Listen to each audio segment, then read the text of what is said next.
By the time we reached the village, it was sunset.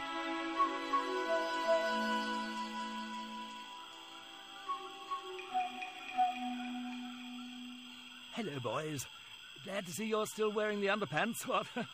They're the best Christmas present we ever had, Father. Mine are too tight. Well, we all have our cross to bear.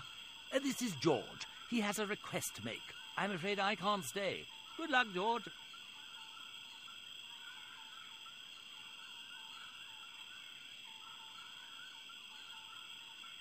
That's a relief. I never feel comfortable with him about. Me neither. These damn pants keep riding right up my butt. So, what do you want? My girlfriend has been bitten by a snake. So, everyone in my family has been bitten by snakes. I was bitten by a dormouse once. She's real sick. I hoped your wise man might have medicine. Wise man? You must have the wrong village.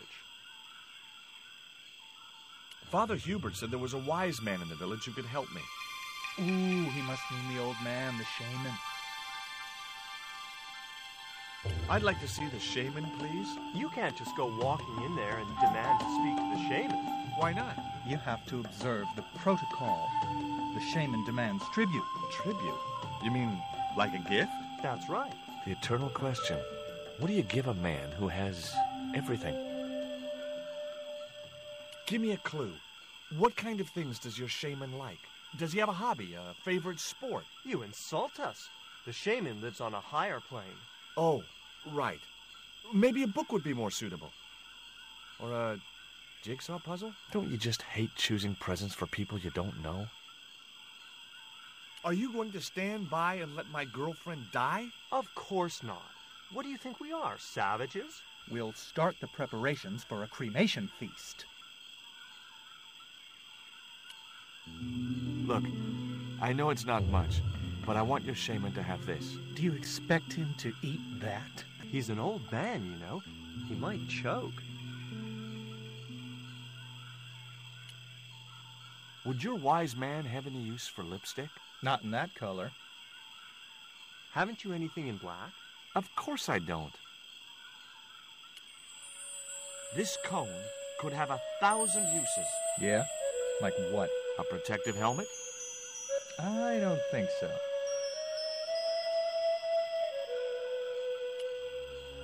This stone is what brought me here. That's a spirit stone. I wouldn't touch it if I was you. You're right. It could be cursed. Here, he'll like these biscuits. If you say so.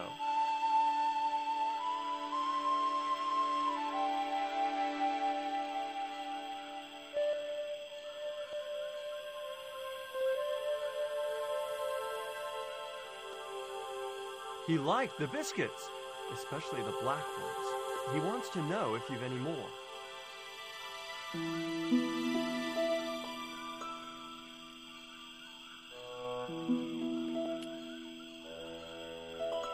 Stop! This is a private village. The guards looked as fierce as anyone can, wearing only their underpants.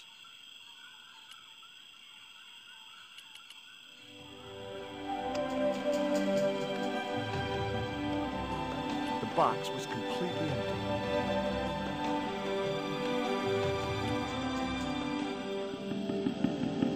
I put the Mayan stone in the empty box.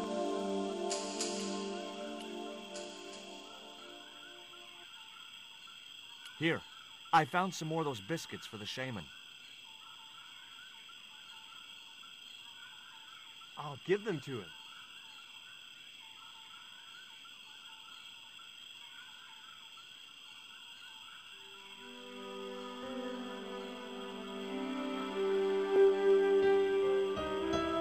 The shaman wants to talk to you. I hoped he would. Well, it's been nice to talk to you guys.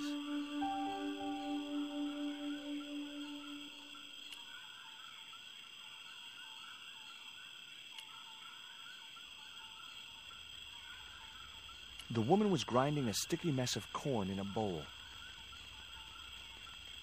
It was a basket full of rocks. I couldn't think of any reason to steal the villagers' rock collection. That woman certainly wasn't the reason I'd come to the village.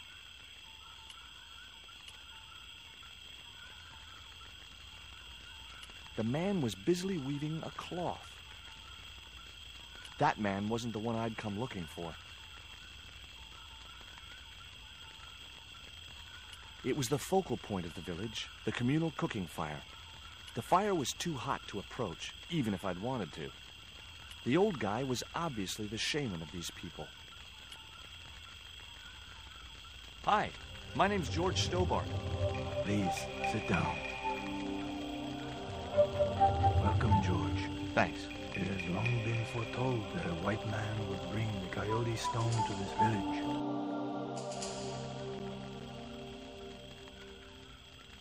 I don't suppose this would be any use to you. It sure would.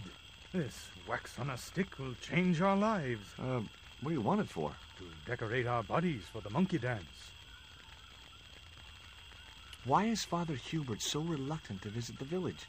I don't know. He used to come here a lot, but then he just stopped. You'd think he'd want to spend some time with his kids. Did you say Father Hubert has kids? 3 girls and 5 boys by my reckoning. All conceived in the same week at the Feast of the Monkey Dance. My girlfriend's been bitten by a snake. And you want me to heal her? That's the idea. Can you do it? I'm not sure. My gums aren't what they used to be. Listen, my girlfriend's in a coma. Please, old man, give me the root. What root?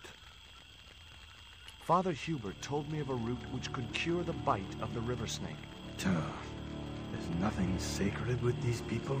That was our secret, known only to members of my tribe.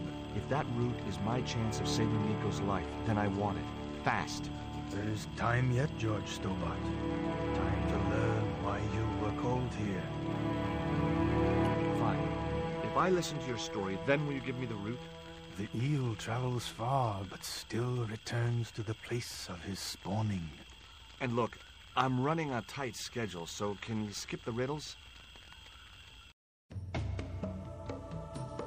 Many years ago, when the world was young,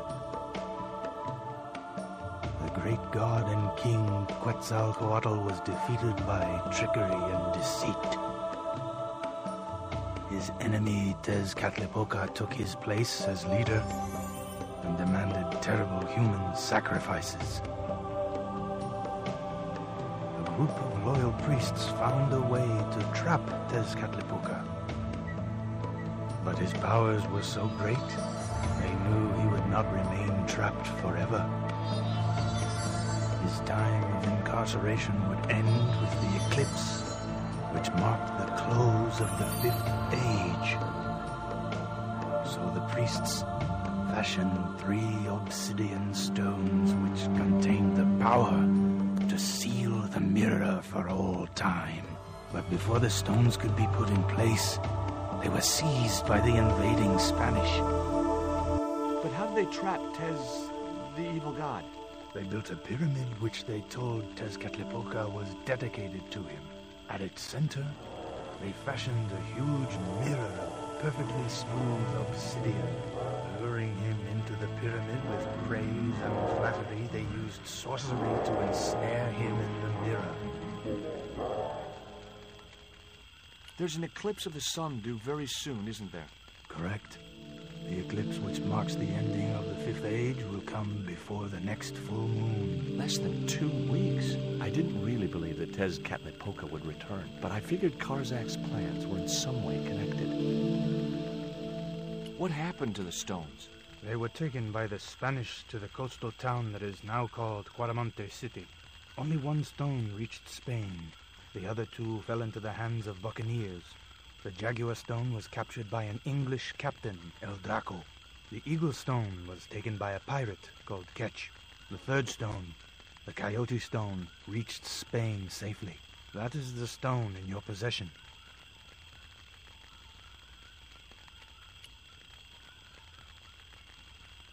Tell me more about the Jaguar stone. many centuries ago, the port of Quaramonte was entered by a ship flying Spanish colors. The captain, the man known as El Draco, sent soldiers ashore. Only when the soldiers arrested the mayor did the people realize that they were English privateers. The mayor was held hostage while the soldiers looted and plundered the city. Amongst the treasures they stole was the Jaguar Stone. Where is the Jaguar Stone now? I suppose El Draco took it back to his homeland, across the Great Sea. To England. Tell me more about the Eagle Stone. The stone was loaded onto a galleon with many valuable artifacts plundered by the Spanish. But shortly after leaving harbor, a terrible squall blew up and damaged the ship. The ship was intercepted by a bloodthirsty pirate, Captain Ketch. Ketch made short work of overpowering the crew, stealing the treasure, and sinking the Spanish ship. Where's the Eagle Stone now? Nobody knows for sure. Ketch retired from piracy and bought an island in the Caribbean. What do I do when I find the stones? Bring them here to me and I shall prepare you. The stones must be taken to the heart of the pyramid. Only there can they be used to seal the gate by which Tezcatlipoca will return to this world. Suppose I was to believe there was anything in your story, other than the rambling delusions of a seriously wacky old man. Suppose I was to swallow it, hook, line, and kitchen sink.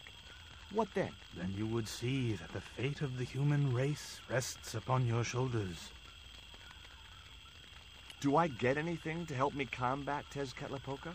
Like what? Well, a magical weapon? Get real, George. Can you show me the way to the pyramid of Tezcatlipoca? Not until you possess all 3 stones. Now do I get the root? Here, take it. Make haste if you wish to save the girl's life. The hummingbird sings to me of death to come. Now you're talking in riddles again. Listen, is it okay if I crash here? I've got no chance of finding my way through the jungle in the dark. You're welcome, but you probably won't get much sleep. Tonight's the night of the monkey dance.